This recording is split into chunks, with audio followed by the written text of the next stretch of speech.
What's app news پیش کرتا ہے پاپ کی دنیا میں تہلکہ ان official broadcast anchor Nadeem Khan. نحمدہ ونصلی علی رسولہ الکریم، اما بعد۔ سوال: کیا 8 رکعت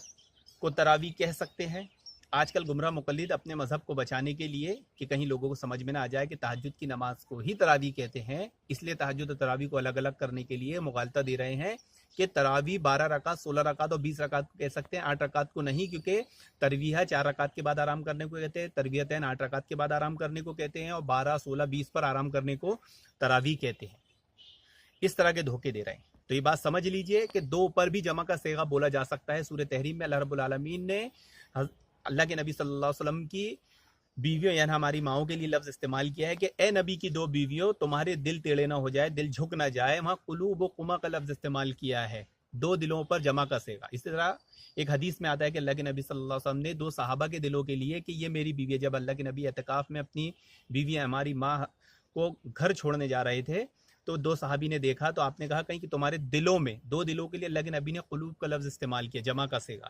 تو معلوم ہوا کہ 2 لفظ پر بھی جمع کا صیغہ استعمال کیا جا سکتا ہے، لیکن گمراہ مقلد کیوں نہیں؟ صرف عربی کا گرامر سے دھوکہ کیوں دے رہے ہیں؟ تاکہ ان کی ناقص العقل، ناقص العلم عوام یہ سمجھ لے کہ 8 پہ نہیں استعمال کر سکتے، اور وہ صرف عربی گرامر بتا رہے ہیں، کہیں دلیل نہیں دے رہے ہیں کہ قرآن میں، حدیث میں اللہ رب العالمین نے، اللہ کے نبی نے کہیں پر بھی 2 پر جمع کا صیغہ استعمال نہیں کیا۔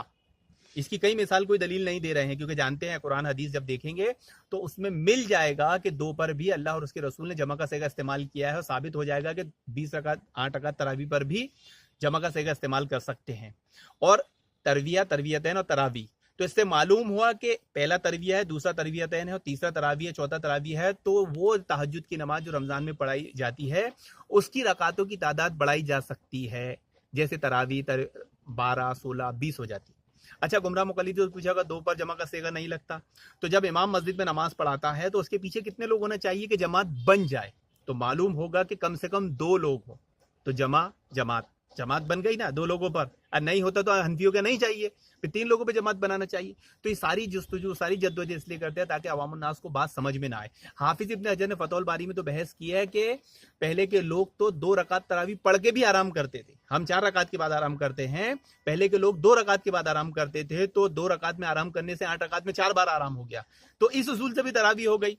لیکن گمراہ مقلد ماننے کو تیار نہیں ہے، کیوں؟ کیونکہ ان کا مقصد یہی ہے کہ عوام الناس کو بات سمجھ میں نہ آ جائے اور وہ حنفی مذہب کو چھوڑ کے منہج اہل حدیث قبول نہ کر لے، تو اس لیے دھوکے پہ دھوکہ، مغالطے پہ مغالطہ۔ ان کا حال ایسا ہو گیا ہے جیسے ان کو رمضان میں جن جاگ گیا، ان کو روزہ لگ گیا۔ اللہ رب العالمین گمراہ مقلدین کے شر سے امت مسلمہ کی حفاظت فرمائے، آمین۔